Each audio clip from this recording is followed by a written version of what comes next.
আচ্ছা, এর আগের ক্লাসে আমরা ডিফারেনশিয়াল ইকুয়েশনের লিনিয়ার এবং নন লিনিয়ার ডিফারেনশিয়াল ইকুয়েশন সম্পর্কে জেনেছি। এই ক্লাসে আমরা ফরমেশন অফ ডিফারেনশিয়াল ইকুয়েশন সম্পর্কে জানবো। ফরমেশন অফ ডিফারেনশিয়াল ইকুয়েশন বলতে বোঝায় যে একটা জেনারেল সলিউশন দেওয়া থাকবে, সেটাকে আমরা ডিফারেনশিয়াল ইকুয়েশনে পরিবর্তন করব। আর এখানে জেনারেল সলিউশন বলা হইতেছে কারণ ডিফারেনশিয়াল ইকুয়েশন সলভ করলে যেটা পাওয়া যায় সেটা হচ্ছে জেনারেল সলিউশন। যেরকম আমরা একটা কোয়েশ্চেন আগে একটু দেখে নেই, যেরকম y=mx দেওয়া থাকবে, আমাদের বলবে যে ফাইন্ড ইটস ডিফারেনশিয়াল ইকুয়েশন। তো এটা হচ্ছে একটা জেনারেল সলিউশন।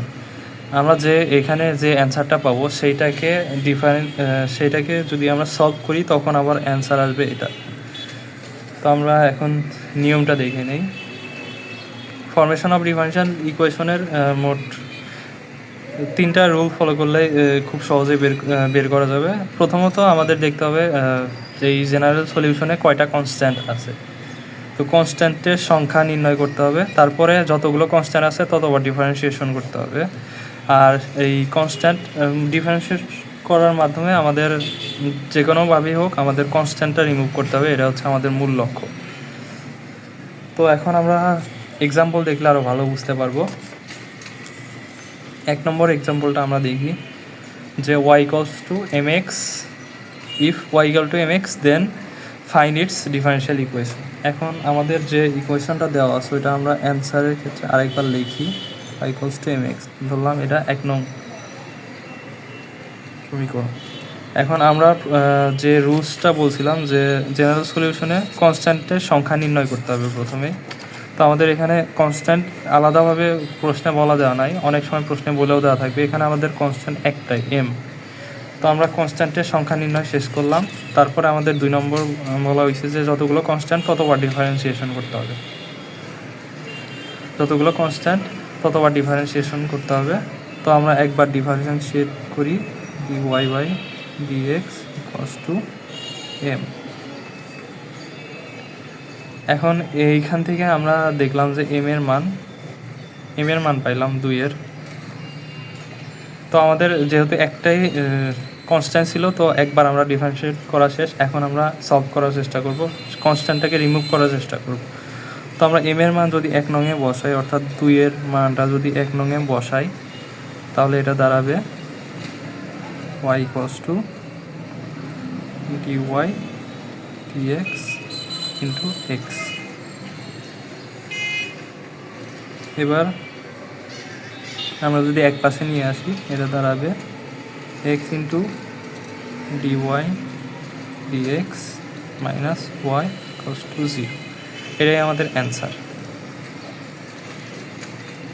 এটা ছিল সবচেয়ে সহজ উদাহরণ। এরপরে আমরা আরেকটা কোশ্চেন দেখি।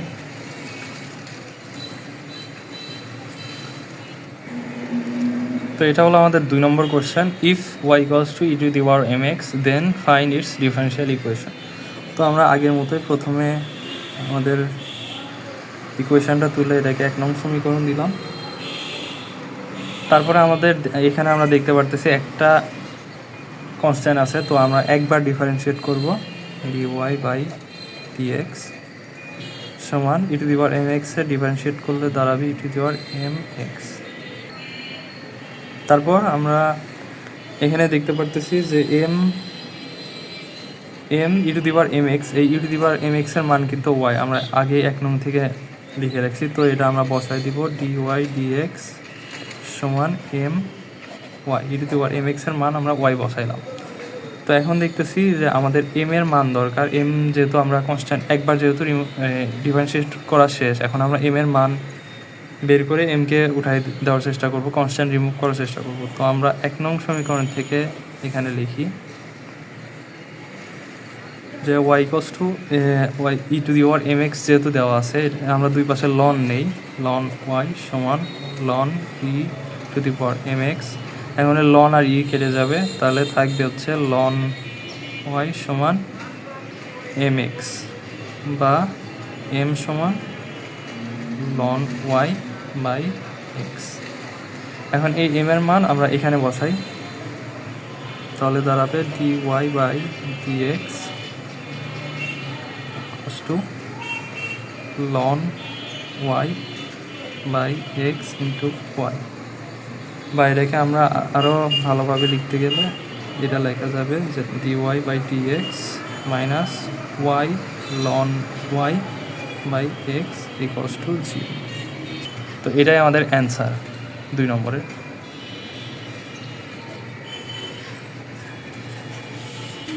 আচ্ছা, এটা আমাদের 3 নম্বর কোশ্চেন। 3 নম্বর কোশ্চেনে বলা আছে if y equals to a e to the power x plus b e to the power minus x then find its differential equation. তো আগের মতোই আমরা প্রথমে সমীকরণটা লিখে নেই, a e to the power x plus b e to the power minus x, এটা দিলাম 1 নং সমীকরণ।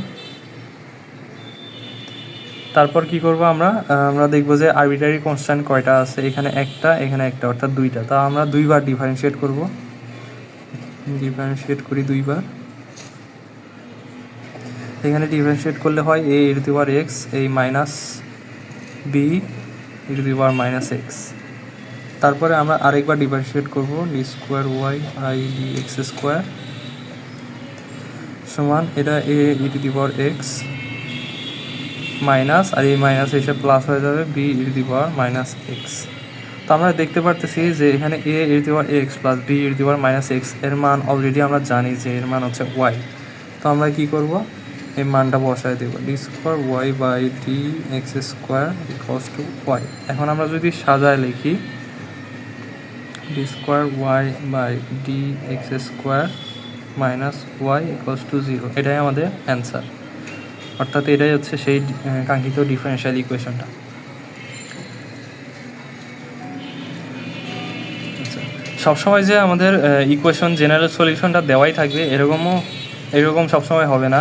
যেরকম এই 4 নম্বর কোশ্চেনে আমরা দেখতে পারতেছি find the differential equation of all circles which passes through the origin and whose centres are on the X axis. তো আমরা এটা পড়ে যা বুঝতে পারলাম যে সকল বৃত্তের সমীকরণ নির্ণয় করতে বলছে যেগুলো অরিজিনকে পাস করে যায় এবং সেন্টার এক্স অ্যাক্সিসে থাকে। তো আমরা এটার একটা চিত্র আঁকানোর চেষ্টা করি। এটা যদি আমাদের অরিজিন হয়, অরিজিনকে পাস থ্রু, আর সেন্টার থাকবে এক্স অ্যাক্সিসে। আমরা ধরলাম এটা সেন্টার, তাহলে বৃত্তটা হবে এরকম। তো আমরা এখানে এটা ধরতে পারি এক্স থেকে এ দূরত্বে আছে, আর ওয়াই অ্যাক্সিসের মান হচ্ছে 0। তো আমরা এই বৃত্তটা পাইলাম। এখন এটা সলভ করার চেষ্টা করি। তো আমরা জানি সকল বৃত্তের যে সমীকরণ আছে, সাধারণ সমীকরণ আছে, এখানে আমরা দেখতে পাচ্ছি এক্স থেকে এ দূরত্বে যেহেতু অবস্থিত, তার মানে x minus a whole square plus Y, এখানে 0 আছে, ওয়াই মাইনাস 0 হোল স্কোয়ার, আর এখানে এটার ব্যাসার্ধের মান হচ্ছে এ, এখান থেকে এই পর্যন্ত এ। তো আমরা এ দিলাম, আমার এখানে একটা স্কোয়ার দিয়ে বলেছে, যাই হোক x minus a whole square y minus 0 whole square equals to a square. এটাকে আমরা সাজানোর চেষ্টা করি, x square minus 2ax plus a square, এখানে ওয়াই স্কোয়ার সমান এইখানে আছে এ স্কোয়ার, এখানে এ স্কোয়ার আর এ স্কোয়ার কেটে যাবে। এখন আমাদের যা থাকলো সেটা হচ্ছে X square minus 2ax plus Y square equals to 0। এখন আমরা কি করব, এটাকে আমরা ধরলাম 1 নং সমীকরণ। তো এটাকে 1 নং সমীকরণ ধরার পর আমরা দেখতেছি যে এখানে একটা আরবিটারি কনস্ট্যান্ট আছে এ, অর্থাৎ তাহলে আমরা এটাকে একবার ডিফারেন্সিয়েট করব, অর্থাৎ এক্স স্কোয়ার, তাহলে এখানে হয়ে যাবে 2x minus 2a plus 2y dy by dx। এখানে আমরা একবার ডিফারেন্সিয়েট করার পর দেখতেছি আরবিটারি কনস্ট্যান্টটা এখনও রিমুভ হয় না। তো আমরা কি করব, এই 2a এর মান এই 1 নং সমীকরণ থেকে বের করার চেষ্টা করব। তো আমরা এখন 1 নং সমীকরণ থেকে 2a এর মান নির্ণয় করার চেষ্টা করি। তো 1 নং সমীকরণে ছিল X square minus 2ax plus Y square, X square minus 2ax plus Y square equals to 0। এখান থেকে আমরা যদি এখানে X square plus Y square সমান 2ax বা 2a সমান X square plus Y square by X, এখন এখান থেকে আমরা 2 এর মান পাইলাম। এখন আমরা যদি এখানে 2x মাইনাস 2a এখানে যদি বসাই দিই 2 এর মান, তাহলে আমাদের আরবিটারি কনস্ট্যান্ট রিমুভ হয়ে যাবে। তো আমরা বসাই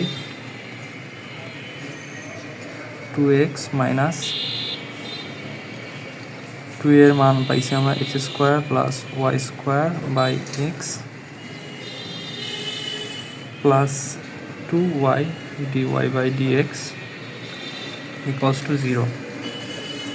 তো আমরা এখন কী করবো, এখানে দেখতে পারতেছি যে লসাগু করা যায় x স্কোয়ার, তাহলে হবে 2x square minus x square plus y square.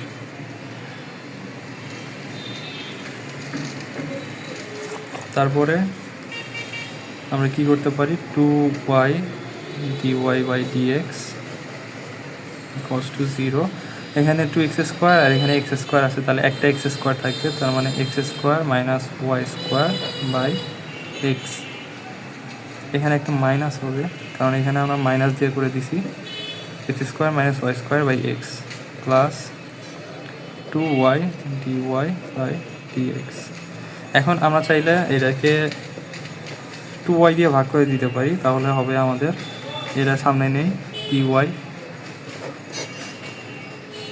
তো আমাদের যে লাস্ট যে লাইনটা আসছে x square minus y square by X plus 2y dy by dx, এটাকে আমরা এইভাবেও রাখতে পারি, অথবা এখানে 2y দিয়ে যেহেতু গুণ আছে সেটাকে আমরা 2y দিয়ে ভাগ দিতে পারি।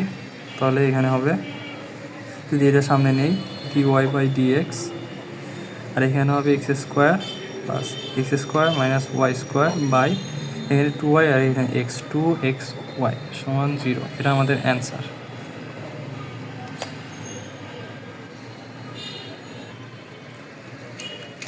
নেক্সট ক্লাসে আমরা আরও 4টা ফর্মেশন অফ ডিফারেনশিয়াল ইকুয়েশন দেখার চেষ্টা করব।